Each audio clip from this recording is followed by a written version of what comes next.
True India के लिए मैं आनंद कल्ला। कल राजस्थान का बजट आया, बहुत सी सौगातें लेकर के आया।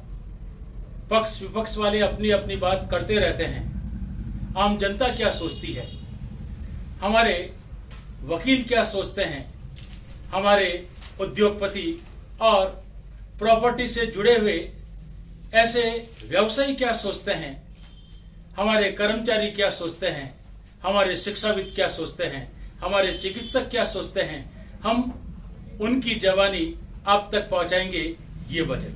जी हाँ, बजट में बहुत सी सुविधाएं दी गई।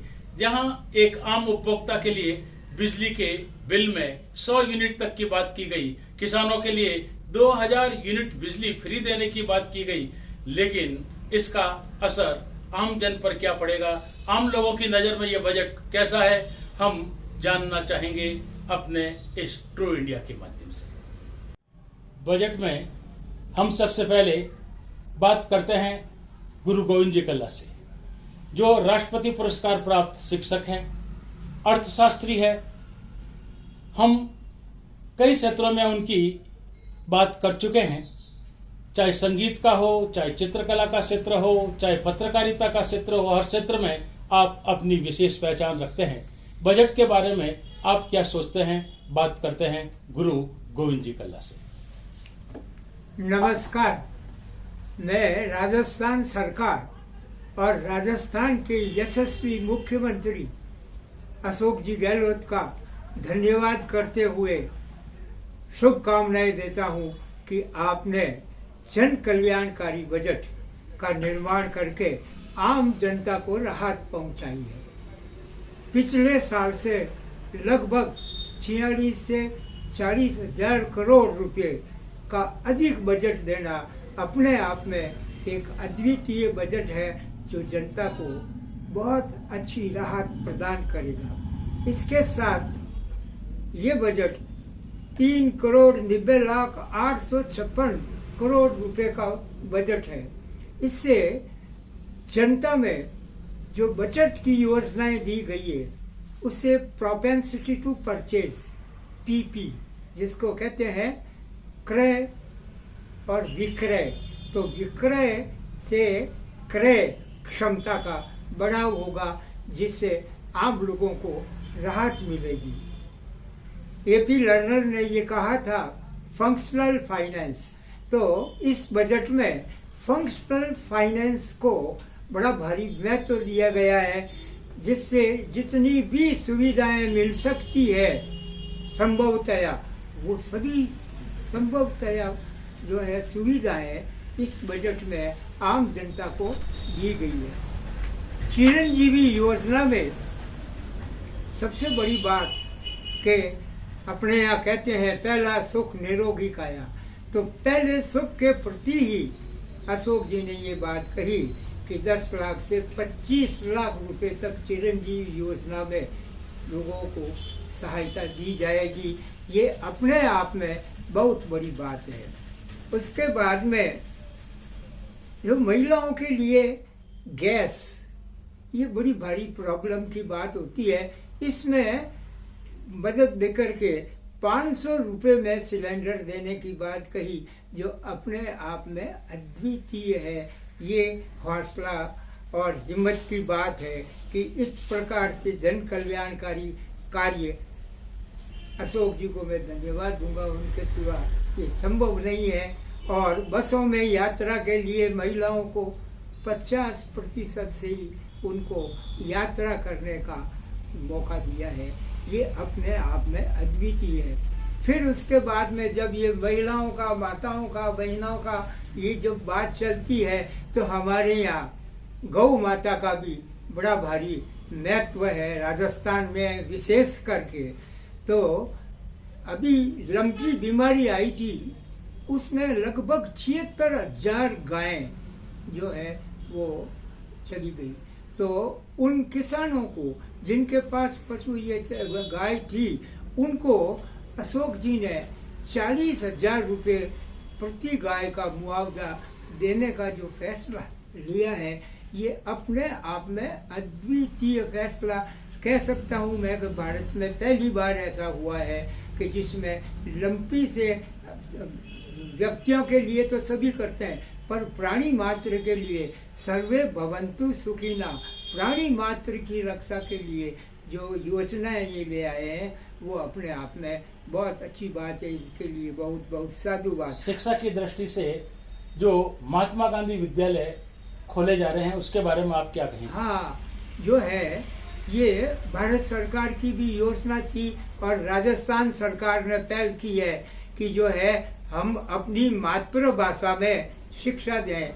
ये बात तो थी, मगर इंग्लिश मीडियम में प्राइवेट स्कूल्स जो है वो अपना आधिपत्य जमाए हुए थी और बच्चों से फीस उसी प्रकार से ली जाती थी जैसा वो चाहते हैं। इससे उनके अभिभावक बड़े त्रस्त थे। तो इस बार 1000 महात्मा गांधी विद्यालय जो इंग्लिश मीडियम से होंगे उनको खोलने की घोषणा करके ये एक नया जो आयाम जो है स्थापित किया है। इसके लिए भी मैं उन्हें धन्यवाद दूंगा। उसके साथ साथ जो है कार सस्ती हो गई, क्योंकि शहर बढ़ रहे हैं, जनसंख्या बढ़ रही है, तो सुविधाएं तो मिलनी चाहिए और वाहन के बिना लोग बागों का आवागमन इतना सहज नहीं होता। तो उसके लिए कार है, दूसरी स्कूटर है, वो सस्ते किए गए हैं। ये सब बहुत ही खुशी की बात है कि हर क्षेत्र में ऐसा कोई क्षेत्र नहीं है जिसमें श्रीमान अशोक जी ने ये प्रयास नहीं किया हो कि आम जनता को किस तरह से राहत मिल सकती है। और सबसे बड़ी बात कि बिजली में जो है यूनिट के पैसे जो बचेंगे, जिनका इन्होंने कहा है कि भुगतान मैं करूंगा, ये बड़ी बात जो है ये अपने आप में अद्वितीय है। और इससे मैं ये सोचता हूँ कि आम जनता की परचेजिंग पावर बढ़ेगी, जिससे महंगी वाला जो कह रहे हैं महंगाई कर रहे हैं, उस महंगाई में कुछ सस्ताई का जो है वो सहज वातावरण आम जनता में फैलेगा, ताकि वो उसको बहुत अच्छी तरह से अपने जीवन यापन को कर सकते हैं। इसके लिए मैं एक बार पुनः मुख्यमंत्री यशस्वी मुख्यमंत्री अशोक जी का धन्यवाद करता हूँ कि आपने जन कल्याणकारी बजट बना करके लोगों को राहत दी है। जय भारत। ये अभी शिक्षाविद से बात की, गुरु गोविंद जी कला से। अब बात करते हैं हम वैभव जी पुरोहित, जो बहुत सी जानकारियां रखते हैं और खास तौर से आप जब लॉयर के रूप में अपनी भूमिका निभाते हैं तो क्या सोचते हैं इस बजट के बारे में? बात करते हैं वैभव जी पुरोहित साहब से। जय श्री कृष्णा। इस बार का जो बजट आया है उसके अंदर खास तौर पर कानूनी विभाग की दृष्टिकोण से देखा जाए तो इस बार one time registration for competitive exams का एक बहुत बड़ा इंपॉर्टेंस दिया गया है, क्योंकि खासकर जो बच्चे होते हैं या वकील भी होते हैं जो बार बार पेपर देने की चेष्टा रखते हैं, वो उस पेपर को बार बार देते हैं, उसकी फीस बढ़ते तो परेशान होते हैं, बार बार उस चीज को भरना पड़ता है, ऑथराइजेशन कराना पड़ता है। तो इस बार इन्होंने वन टाइम रजिस्ट्रेशन को इस बार इंट्रोड्यूस किया है इस बजट के अंदर, जो बहुत ही सराहनीय है। उसके अलावा इस बार पेनल्टीज को और रजिस्ट्रेशन के अंदर जो डिले होते हैं उसमें जो ब्याज लगता है, इंटरेस्ट लगता है, उसको मद्देनजर रखते हुए एमनेस्टी स्कीम का इंट्रोडक्शन किया गया है। ये पिछले साल के बजट के अंदर भी था, लेकिन इस बार इसको फिर से डाला गया है, क्योंकि इसका एक वकील की दृष्टिकोण से और एक आम जन के दृष्टिकोण से इसका बहुत बड़ा लाभ है, उपयोग है।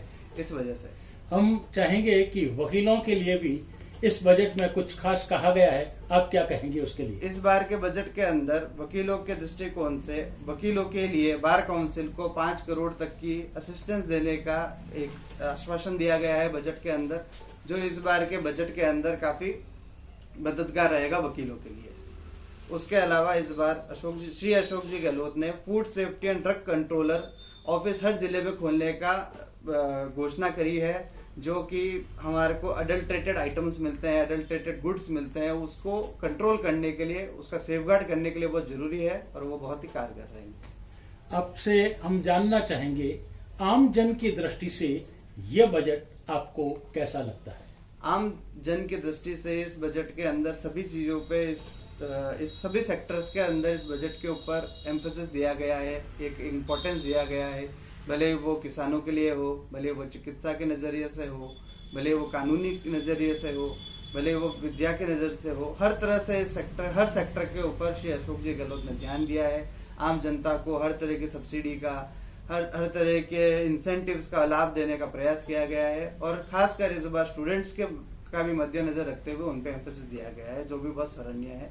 और वकीलों को भी एक जगह दी गई है इस बजट के अंदर, जिसके लिए अब उनकी बहुत बहुत तारीफ करते हैं, उनकी सराहना करते हैं। अगर आपकी कोई राय होती जो इस बजट में नहीं आई तो वो क्या होती? इस बार के बजट के अंदर जैसे अभी क्रिप्टो करेंसी हो गया या और भी तरह की ऑनलाइन एक्टिविटीज हो गई है, मीडिया हो गया है, उसके रिगार्डिंग इसके अंदर कोई तरह का जिक्र अभी तक नहीं दिखा गया है। वो एक बहुत बढ़ता हुआ मार्केट है, बहुत बढ़ता हुआ बिजनेस है, जैसा कि हम टेलीविजन पे देखते भी हैं, हम न्यूज़ को भी टेलीविजन पे देखते हैं, मीडिया में देखते हैं। उसके संदर्भ में उससे जुड़ा हुआ भी कोई कानून या कुछ एक फिल्ट्रेशन या उससे जुड़ी हुई इंसेंटिव डालना चाहिए था, जो इस चीज को, इस बजट को और इंटरनेशनल लेवल का और एक ग्लोबल लेवल का बना सकता था, जो कि एक स्तरीय इस वजह नहीं रहा। बहुत बहुत धन्यवाद वैभव जी आपका कि आपने हमारे स्टूडियो में पधार करके अपनी जानकारी हम तक पहुंचाई। बजट में रियल एस्टेट को क्या मिला, रियल एस्टेट से जुड़े हुए व्यक्तियों को क्या मिला, रियल एस्टेट वाले क्या सोचते हैं, शिवगौरी और ध्रुव प्रॉपर्टीज के नाम से जो काम कर रहे हैं दिनेश जी, हम बात करते हैं बजट में दिनेश जी से कि जनता इससे कितनी खुश हो पाएगी। गहलोत सरकार ने जो बजट पेश किया है उसमें रियल एस्टेट वालों को काफी राहत दी है। एक तो जो डीएलसी, जो सबसे पहला पॉइंट है, डीएलसी जो हर साल 10% बढ़ा करती थी, अब गहलोत सरकार इसको 5% तक किया है। इसमें रियल एस्टेट में फ्लैट, प्लॉट, मकान काफी सस्ते हो जाएंगे। इससे आम जनता को बहुत राहत मिलेगी। अगर औद्योगिक जगत से जुड़ी हुई रियल एस्टेट की बात करते हैं तो उसके बारे में क्या कहना चाहेंगे? औद्योगिक जगत में रियल एस्टेट को सरकार ने बहुत ही प्रोत्साहन दिया है और अभी जो फैलाव जो जोधपुर और राजस्थान का हो रहा है उसके अंदर सरकार अब फ्लैटों को बहुत ज्यादा महत्व दे रही है कि आप चौड़ाई में नहीं बढ़ें, ऊपर आसमान की तरफ बढ़ें, ताकि ग्रीनरी हमारी बनी रहे, जमीन हमारी ज्यादा से ज्यादा उद्योगों में काम आए और रहवास के लिए भी अच्छा वातावरण बना रहे। हम चाहेंगे कि जोधपुर में रियल एस्टेट से जुड़ी हुई बहुत सी जनता ऐसी है जो अभी तक अपना मकान नहीं बना पाई, इससे कितना फायदा मिल पाएगा? जो आम आदमी अभी मकान अपना नहीं बना पाया है उनके लिए गहलोत सरकार ने बहुत ही अच्छा एक प्रावधान दिया है कि वो एक तो बैंकों से लोन बहुत सस्ता कर रही है और लोन बहुत इजीली कम पेपर्स में अवेलेबल हो रहा है। मेरे ऑफिस में भी बहुत से कम डॉक्यूमेंट में लोगों को लोन मिला है और मिलते रहेंगे। तो इससे आम आदमी अगर अपना मकान बनाना चाहे तो ये समय उसके लिए उचित है। तो आपकी राय में ये बजट आम उपभोक्ता के लिए अच्छा कहा जा सकता है? बिल्कुल, ये बजट आम आदमी के लिए, जो नीचे गरीब तबके के लोग हैं, उनको ऊपर उठाने के लिए गहलोत सरकार ने अच्छा काफी काम किया है। एक काम और अच्छा लगा कि जैसे मान लो युवा वर्ग है, युवा वर्ग के लिए सरकार ने ये काम किया है कि जैसे मान लो फर्स्ट टाइम में कोई युवा जो जिसकी एज 30 से 35 साल कम है और वो अपना पहला स्टेटस कोई चालू कर रहा है, अपना ऑफिस, फ्लैट, मकान, तो उसके लिए सरकार ने रजिस्ट्री पूरी उसके लिए फ्री की है। तो उसको बहुत ही पुशअप मिलेगा, जिसका रजिस्ट्री का खर्चा उसका पूरा बचेगा। मतलब एक युवा अगर रोजगार के क्षेत्र में आगे आना चाहता है तो अपनी जमीन खरीदे तो उसका रजिस्ट्री का शुल्क नहीं लगेगा। जमीन खरीदे या वो उसके ऊपर अपना ऑफिस बनाए, मकान बनाए, तो उसका रजिस्ट्री शुल्क नहीं लगेगा। बहुत बहुत धन्यवाद। मैं आनंद कल्ला, ट्रू इंडिया।